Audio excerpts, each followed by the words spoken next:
So, Emma, we are seeing disaster strike again. In actual fact, I love the way in your article, this isn't actually a disaster of the natural kind. This is a man-made disaster by one particular individual in particular. We are seeing an outpouring of people who want to help. It's human nature, isn't it? We see people suffering and we want to help. For sure, yeah. We want to do good. We want to help. I think we're all angry, yes, and desperate to act and just do something, yeah. Welcome to the Independent School Podcast. Thinking and acting strategically is the key to both securing the future of your school and helping to build a more equal and just world. My name's Juliette Corbett.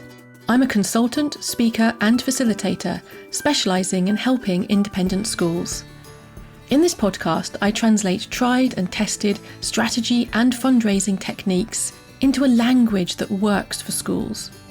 So if you're a senior leader in a private school and you want your daily work to feel less exhausting and more strategic, and if you want once more to feel the joy of making the world a better place through education, then you're in the right place.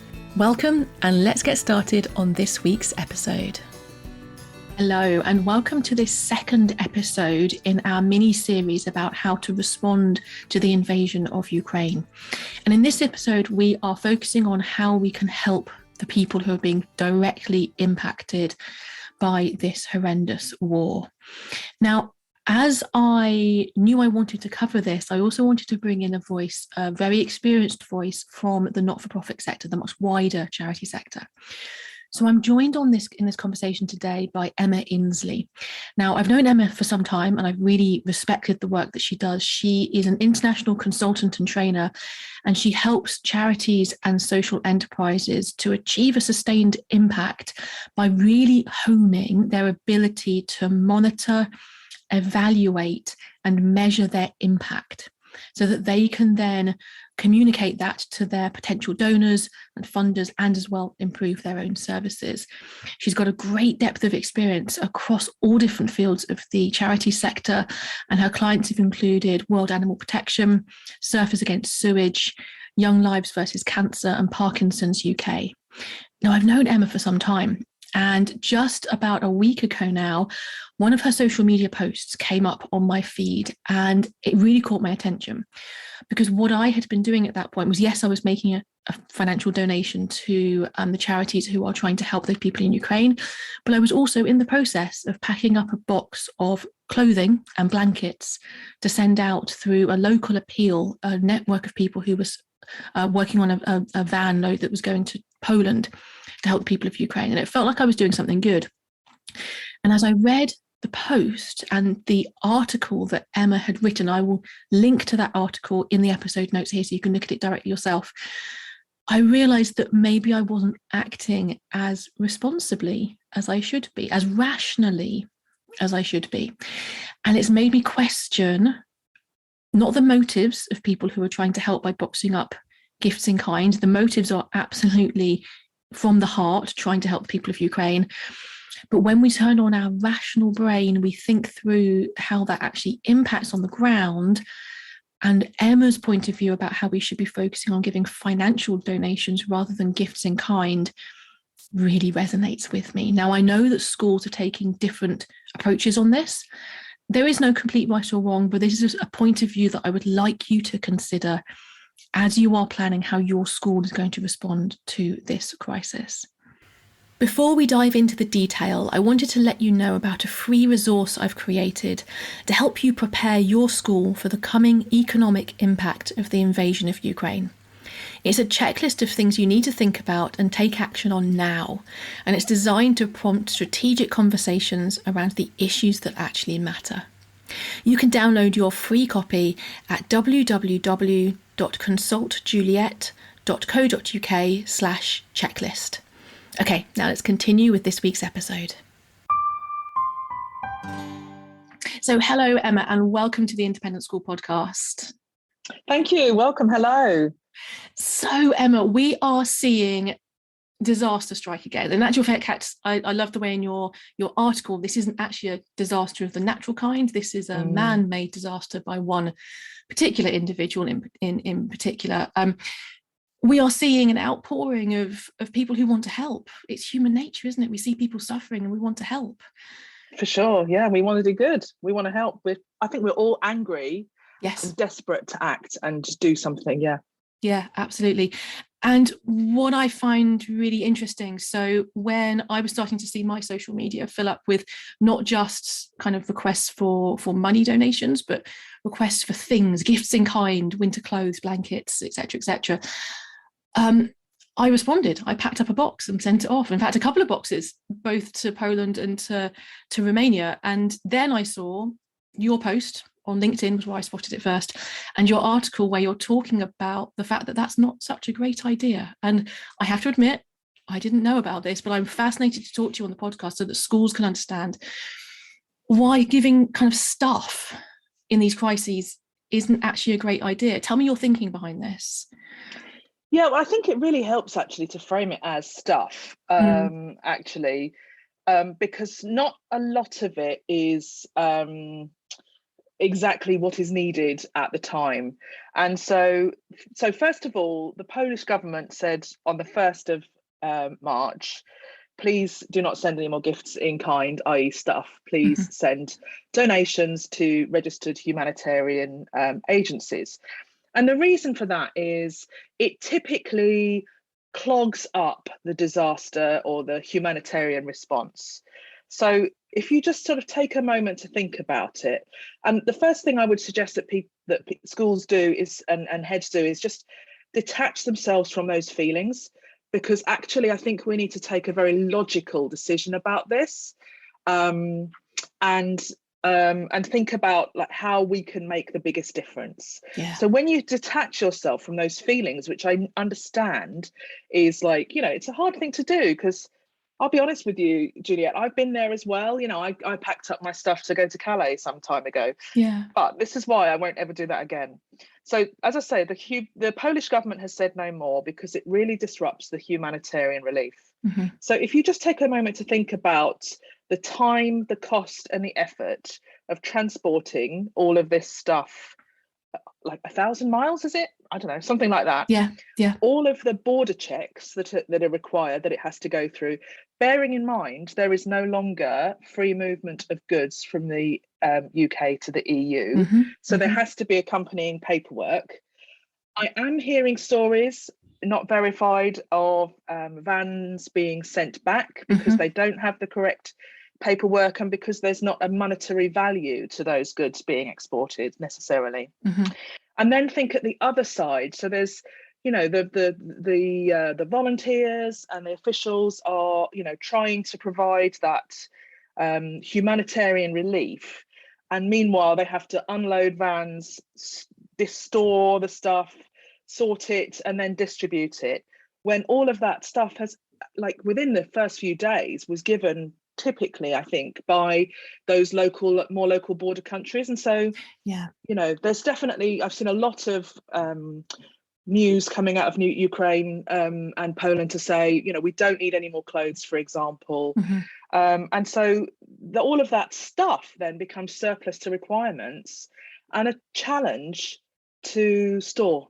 Yeah, and quite a lot of the humanitarian response to these situations, there's a lot of logistics involved. I mean, I guess there's money needed, etc., but it is a complex logistical nightmare to get the right thing to the right people. And when you're dealing with that in the pallet load, that's got to be so much more efficient than dealing with van loads of mixed goods arriving at various different points, various different times. You've got no idea what's on its way. I can imagine it's just quite chaotic. Exactly. There's a humanitarian expert called Dale Herzog. He's a humanitarian logistic expert, and he calls it the disaster within the disaster. He refers to it as providing, it's chaos when there is already chaos, and that's not what is needed at that time. And so it's really important, I think, just to, take a moment and think about the how to simplify those logistics and not add chaos where there is already a man-made disaster. Yeah And I think that if you're very close to a disaster in the first 24-48 hours, you can see how that's helpful, because the disaster relief kind of agencies haven't managed to get on the ground immediately, but then the usefulness of that quite quickly deteriorates into unhelpful chaos, as you mentioned. And I find it fascinating that when I read your article, and I will share that in the episode notes so that others can back and read Emma's article on this, this isn't the first time this has happened. The disasters all over the world that we've been seeing of all different types, where this just clogs up the humanitarian response. So, Emma, tell us what we should be doing. What should schools be focusing on if we're not appealing for winter clothing and packing up vans to head across to Poland? My recommendation is to raise and send cash to a registered humanitarian agency. Yeah. You may already, be linked to an organisation that is already on the ground, registered charity or human aid agency. Yeah. You may already be linked to them. They would be, grateful, I'm sure, to receive donations in cash. Yeah. But if not, if you don't have that and you're not sure who to give, then I would recommend the Disasters Emergency Committee, DEC. They're a collection of 15 aid agencies who are already operating on the ground and able to scale up. And crucially, they're able to buy what's needed, where it's needed, when it's needed, and distribute it to who needs it. Yeah. Absolutely. And if you're listening from outside of the UK, then there will be a similar organisations or the organisations, the charities that you can give to within your country, potentially with your own tax relief as well. So to make sure you kind of interpret what we're saying as being appropriate within the country that you're listening to. But if you're in the UK, absolutely, the Disasters Emergency Committee is a great place to start. And some schools will have links already through to specific other agencies which are helping on the ground as well. So do continue those relationships you already have. The final question I have for you, Emma. So there is also a tendency, and we've seen this in other disasters. Actually, I remember seeing this at the beginning of the pandemic, all the way through the pandemic as well, to some extent, which is a sense that we want to do good. You want to give to the charities that are helping with the thing that's most obvious on the news in that moment, which is obviously a wonderful human instinct to help. But we also need to continue helping those other charities that are maybe even become to rely on our support. So if your school is fundraising for another chosen charity of the year, or something the pupils have voted on, another local charity, might be a hospice or a children's charity, whatever it is, if you've been supporting them in recent years, please don't stop. Don't switch your efforts just to disaster emergency relief. Those other charities are relying on your support as well, and those problems haven't gone away. Emma, what's your experience in this area? Is this something that you've seen and are worried about as well? Well, I think it's really important for anybody or organisation or school who's giving money to, be mindful of the need that operates locally, nationally, and internationally, and to distribute money as resources allow to help resolve that problem. And those problems, in the UK, for example, schools are supporting a local hospice. Those problems don't go away. And so I think in times like this, people are more generous. They are happy to give more. And so I would, if you can afford it, highly recommend that schools encourage parents and other groups that they may be networked with, if they can, to give more, not to switch their donations away from other areas where, they're providing, money that it's used to solve real problems. Yeah, absolutely. And I'm going to be covering this in a future episode in a lot more detail, but the same applies where schools are fundraising, especially for things like bursaries and partnerships programs with state schools. Those social mobility needs still exist as well. So please don't be tempted to feel that your own cause, if you're doing social good, your own cause can stand alongside these other calls for help. I'll be doing another episode coming up in the next couple of weeks with a bit more information specifically around schools fundraising for those types of projects. Thank you so much for your time, Emma. I think from my point of view, just one final thought. It almost feels too easy. It feels like I'm being let off the hook just to click on a link and make a donation to whichever charity it is I'm connected to. So I did mine through the DEC. In actual fact, that is what's needed, isn't it? It felt more fulfilling somehow to be filling that box than to be clicking that link.